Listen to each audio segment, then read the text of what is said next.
আপনার যদি as usual দেখা গেলো বেস স্পেসিং গুলো সেম, তো এরকম হইলে তো এদিকে যদি বেস স্পেসিং মোটামুটি সেম থাকে, তো সেগুলোর জন্য তো একটা চেক দিলেই বোঝা যায় যে আপনি তো মোমেন্টের ডায়াগ্রাম দেখলে বুঝতে পারবেন যে কোথায় মোমেন্ট বেশি আসছে, সেই অনুযায়ী আপনি নেবেন।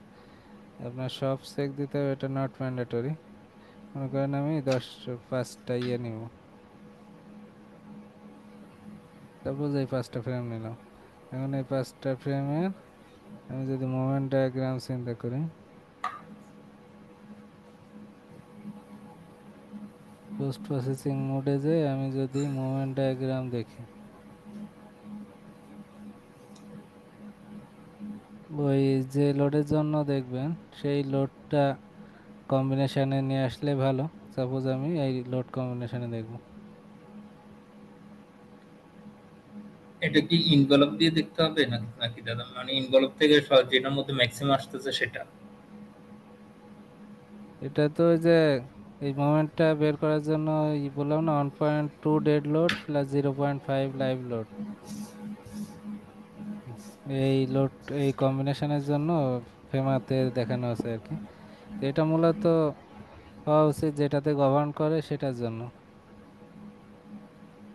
আপনার লোড কম্বিনেশন অনুযায়ী যেটাতে গভর্ন করবে। অর্থাৎ এখানে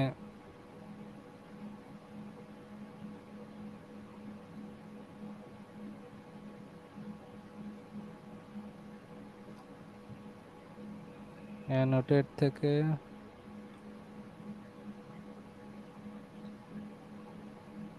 বিম রেজাল্টে যে ম্যাক্সিমাম বেন্ডিংটা আপনি অ্যানোটেট করতে পারেন। এখানে ভ্যালু শো করে, এই যে এখানে 212, এখানে 187, এটা এখানে 209, 207।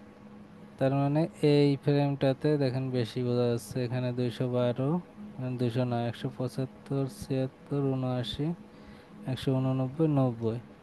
তো আপনি যদি এটার ক্ষেত্রে নেন, তাহলে এটার ক্ষেত্রে আপনি এই মোমেন্টগুলো দেখে এখানে 212-র জন্য চেক করতে পারেন।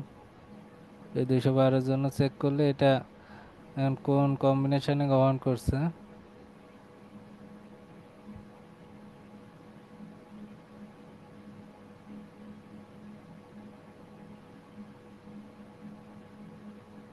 একশো 63 নম্বর লোড কম্বিনেশন, এখানে গঠন করছে 177।